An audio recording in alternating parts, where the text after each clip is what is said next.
Hello everyone, how are you doing today? I'm Constance. Thank you for joining me in the next episode of my English class. Before I go any further, I would like to thank some of my wonderful subscribers who has taken the time to subscribe to my channel while I was away. Alright, our first person is J Small Records. Thank you. Rodney 5, thank you. Emilija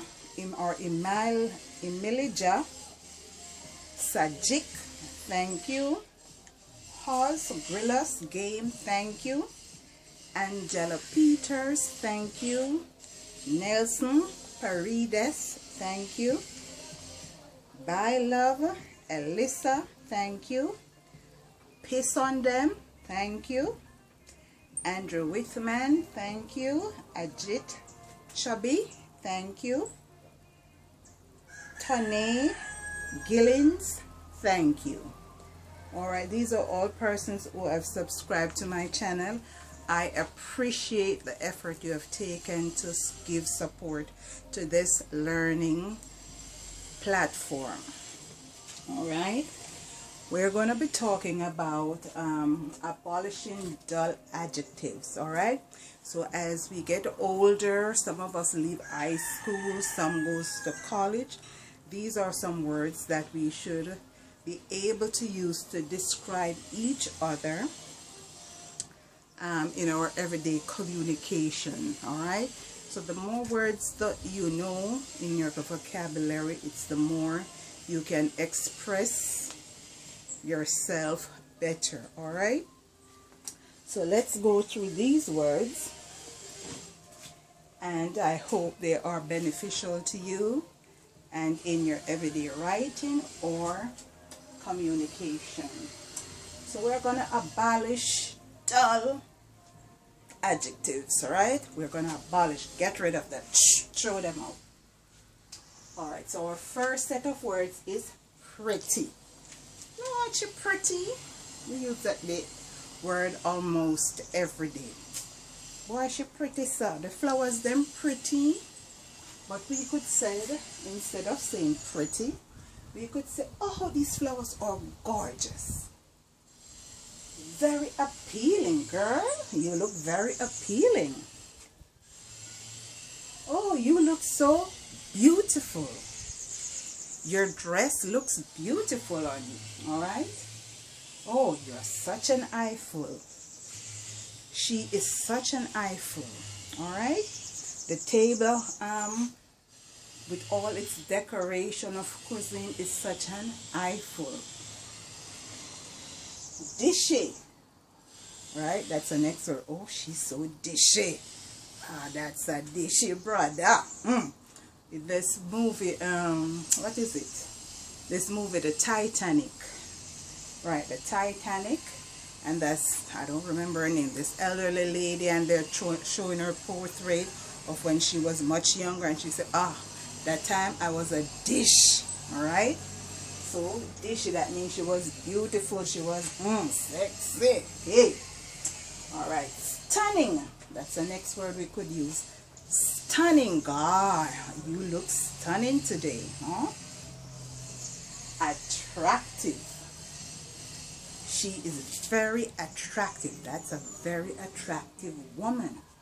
Alright, so you guys, you what, leaving high school, or you see the person in high school that you like, you say, Lisa, you are so stunning today, girl. Right? So stunning and attractive. So these are some words we can use to describe each other or talk about each other when we are giving a compliment. Alright? Next word is nice. That's a very nice man. Oh, Brian John, that's a very nice woman you have there, you know.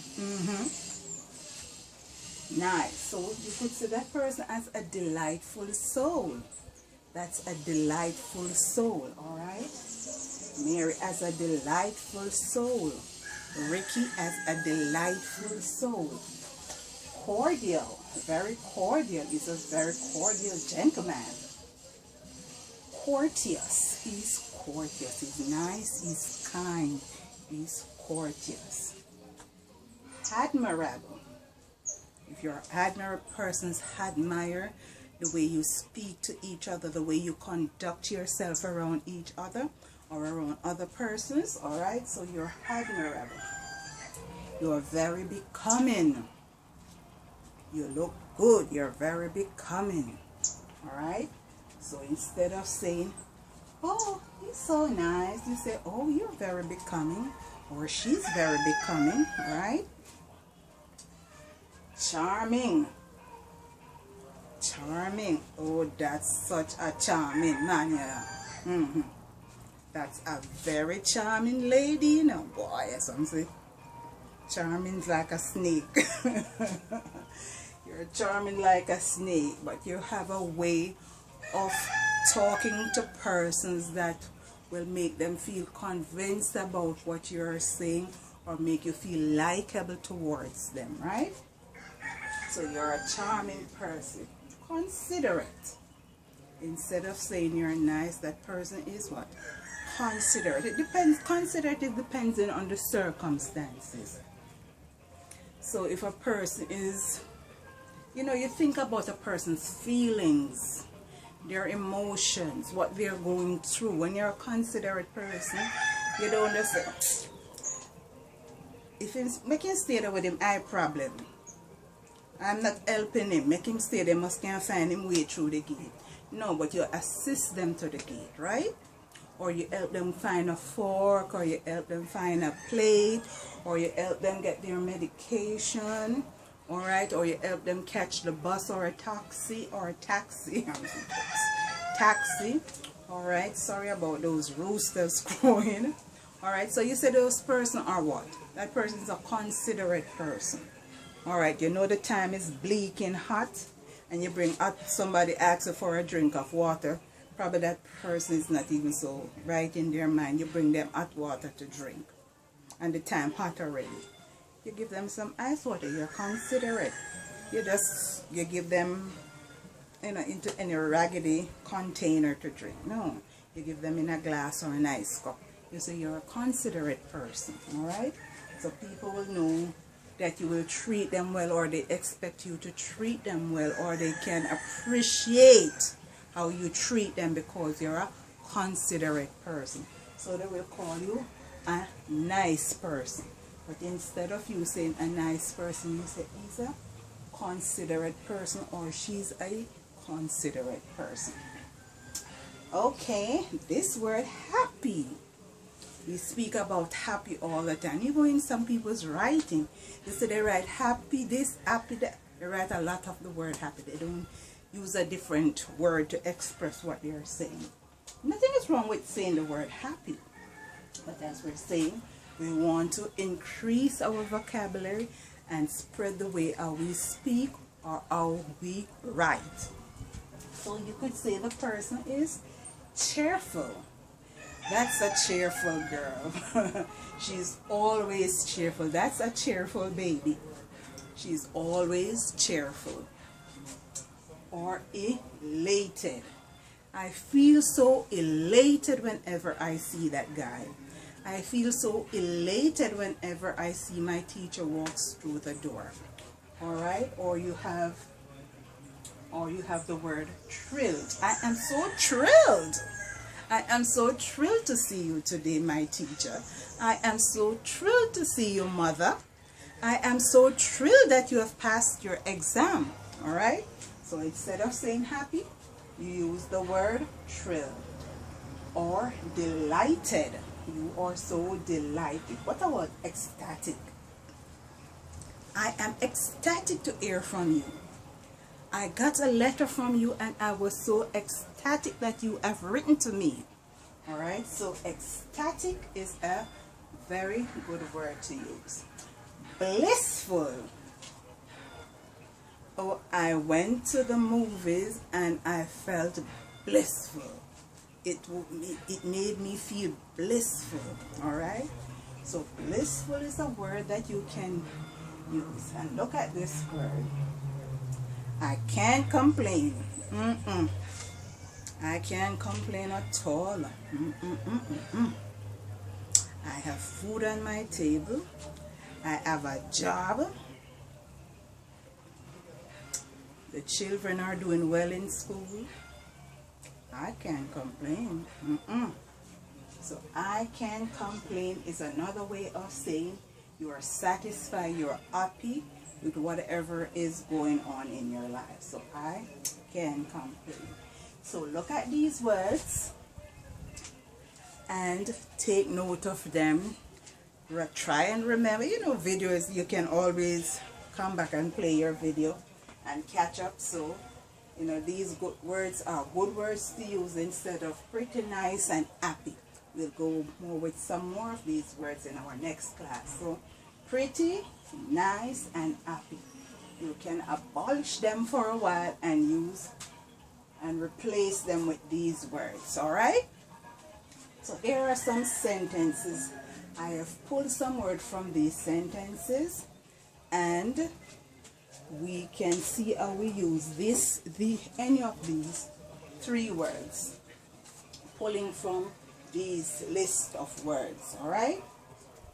In the beauty contest, Miss South Africa was such an eyeful, right? So we said, instead of saying she's pretty, you see, she's such an eyeful.